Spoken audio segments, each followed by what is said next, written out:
Selamat datang di channel Lansia Sehat dan Ceria. Tempatnya kita semua belajar untuk hidup lebih sehat, lebih aktif, dan tentu saja lebih bahagia. Halo Bapak Ibu yang luar biasa, apa kabar? Saya senang sekali bisa menyapa Anda semua di sini. Di channel ini, kita akan berbagi berbagai tips, informasi kesehatan, dan aktivitas yang bisa membantu Anda menjaga kebugaran tubuh dan pikiran agar semakin menikmati masa lansia dengan lebih ceria dan penuh energi. Kami tahu bahwa hidup di usia lanjut adalah perjalanan yang penuh warna. Tapi, dengan pilihan hidup yang tepat, kita bisa menikmati hari-hari yang sehat, penuh tawa, dan pastinya bahagia. Jadi, pastikan Anda subscribe dan jangan lewatkan video-video kami yang penuh inspirasi dan pengetahuan yang bermanfaat untuk kesehatan dan kebahagiaan lansia. Siap untuk menjadi lebih sehat dan bahagia bersama kami? Yuk, mari kita mulai perjalanan ini. Di sebuah desa yang indah, tinggal seorang wanita tua bernama Ibu Siti. Di usia 75 tahun, tubuhnya masih terlihat tegap. Wajahnya cerah, dan ia sering terlihat tersenyum lebar saat berinteraksi dengan tetangga dan anak cucunya. Setiap hari Ibu Siti menghabiskan waktu di kebun belakang rumah, menanam berbagai jenis buah-buahan yang ia rawat dengan penuh cinta. Mulai dari jeruk nipis, apel, hingga mangga, semua ada di kebunnya. Penting bagi kita untuk menjaga kesehatan dengan makan buah-buahan yang segar.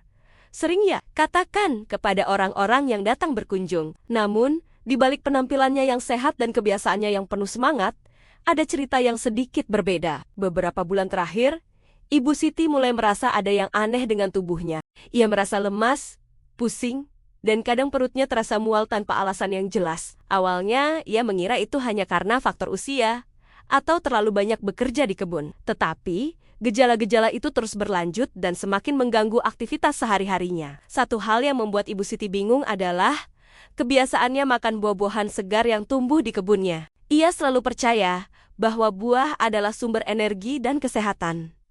Buah-buahan itu baik, kan? Pikirnya.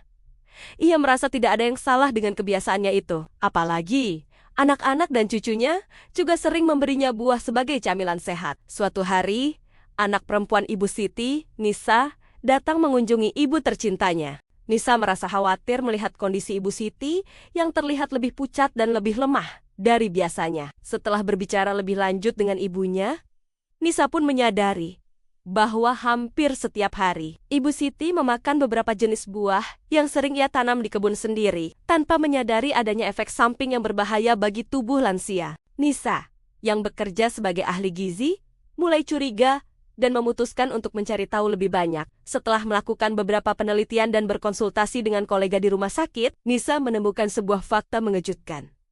Ada buah-buahan yang seolah-olah tampak sehat dan aman, tetapi sebenarnya berbahaya untuk lansia. Beberapa jenis buah yang biasa Ibu Siti makan ternyata bisa memberi dampak buruk bagi kesehatannya, terutama bagi tubuh lansia yang sudah lebih rentan. 6 buah yang berbahaya untuk lansia. Pisang berisiko tinggi bagi lansia dengan masalah ginjal. Pisang adalah buah yang populer dan sering dianggap sebagai camilan sehat, terutama bagi orang yang ingin meningkatkan energi dengan cepat. Namun, pisang mengandung kalium yang cukup tinggi, dan bagi lansia yang memiliki masalah ginjal, kelebihan kalium dapat membebani ginjal dan memicu kondisi hiperkalemia. Kondisi ini bisa menyebabkan gangguan irama jantung yang berbahaya. Meskipun pisang mengandung banyak manfaat, lansia dengan riwayat penyakit ginjal harus menghindari konsumsi pisang berlebihan.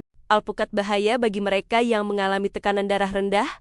Alpukat adalah buah kaya akan lemak sehat, namun kandungan lemaknya yang tinggi dapat menurunkan tekanan darah. Bagi lansia yang memiliki tekanan darah rendah, konsumsi alpukat yang berlebihan dapat memperburuk kondisi ini, menyebabkan pusing, lemas, dan bahkan pingsan. Meskipun alpukat baik untuk kesehatan jantung, penting bagi lansia dengan hipotensi untuk memantau konsumsinya. Jambu air dapat menyebabkan gangguan pencernaan. Jambu air adalah buah yang segar dan menyegarkan. Tetapi bagi lansia yang memiliki sistem pencernaan sensitif, mengonsumsi jambu air secara berlebihan bisa berisiko. Buah ini mengandung banyak air dan serat, yang dapat menyebabkan gangguan pencernaan seperti diare atau perut kembung. Pada lansia yang memiliki masalah dengan pencernaan atau gangguan usus, jambu air bisa memicu masalah gastrointestinal. Nangka terlalu manis dan mengandung banyak gula. Nangka adalah buah tropis yang terkenal dengan rasa manisnya yang kuat. Meskipun kaya akan vitamin dan serat, kandungan gula yang tinggi dalam nangka dapat menjadi masalah bagi lansia, terutama bagi mereka yang mengidap diabetes. Konsumsi nangka yang berlebihan bisa menyebabkan lonjakan gula darah yang berbahaya, meningkatkan risiko komplikasi diabetes yang sudah ada. Mangga penyebab asam urat pada lansia.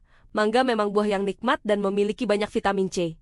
Namun, bagi lansia yang memiliki masalah dengan asam urat atau GOT, mangga mengandung purin yang bisa memperburuk kondisi tersebut. Purin dalam tubuh akan diubah menjadi asam urat, yang dapat menumpuk di persendian dan menyebabkan rasa nyeri yang sangat mengganggu. Mangga mungkin terasa menyegarkan, tetapi bagi lansia dengan riwayat GOT, menghindari buah ini adalah keputusan bijak. Tomat dapat memicu refluks asam pada lansia dengan masalah lambung. Meskipun banyak yang menganggap tomat sebagai sayuran, sebenarnya tomat adalah buah. Namun, tomat mengandung asam yang tinggi, yang dapat memicu refluks asam atau gastroesophageal reflux disease GERD pada lansia yang memiliki masalah pencernaan. Reflux asam dapat menyebabkan rasa terbakar di dada, mulas, dan gangguan pencernaan lainnya yang sangat mengganggu kenyamanan lansia. Nisa semakin terkejut dengan apa yang dia temukan. Bagaimana bisa?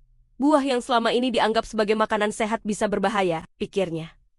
Setelah berbicara dengan dokter dan ahli gizi, Nisa sadar bahwa meskipun buah-buahan tersebut tampak sehat di luar, mereka menyimpan potensi bahaya bagi tubuh lansia yang sudah mulai menurun daya tahan tubuhnya. Ibu Siti, yang awalnya tidak percaya bahwa buah-buahan segar yang ia konsumsi bisa menyebabkan masalah, mulai menyadari betapa pentingnya mengetahui dampak dari setiap makanan yang ia konsumsi. Nisa segera menyiapkan jadwal untuk memeriksakan Ibu Siti ke dokter guna memastikan kondisi kesehatannya. Dan untuk mengevaluasi pola makan ibu tercintanya, dokter yang memeriksa Ibu Siti menegaskan bahwa meskipun konsumsi buah sangat baik untuk kesehatan, lansia perlu lebih berhati-hati dalam memilih jenis buah yang sesuai dengan kondisi tubuh mereka. Tubuh lansia cenderung lebih sensitif terhadap perubahan, dan beberapa makanan yang biasanya aman bagi orang dewasa yang lebih muda bisa menjadi berbahaya bagi mereka yang lebih tua. Dengan mengetahui dan memahami jenis-jenis buah yang berisiko, Ibu Siti bisa membuat pilihan yang lebih bijak untuk menjaga kesehatan tubuhnya. Kini, Ibu Siti dan Nisa bekerja bersama untuk membuat daftar buah-buahan yang aman dikonsumsi oleh lansia dan yang perlu dihindari. Selain itu, mereka juga mulai mengeksplorasi buah-buahan lain yang lebih sesuai dengan kondisi tubuh Ibu Siti, seperti apel, pir, dan pepaya yang lebih mudah dicerna dan tidak memberi dampak buruk bagi tubuh lansia. Meskipun buah-buahan ini tampak lezat dan penuh manfaat, kenyataannya mereka bisa beracun bagi lansia jika dikonsumsi sembarangan. Penting bagi kita untuk menyadari bahwa meskipun buah adalah sumber vitamin dan energi, kita harus tahu kapan, bagaimana, dan dalam jumlah berapa buah tersebut dikonsumsi. Dengan perhatian yang lebih teliti terhadap makanan yang dikonsumsi, Ibu Siti kini merasa lebih baik. Kesehatannya semakin membaik setelah ia mulai memilih buah-buahan yang lebih cocok untuk tubuh lansia. Kini, ia tidak hanya menikmati kebunnya, tetapi juga lebih bijak dalam memilih makanan yang memberikan manfaat jangka panjang.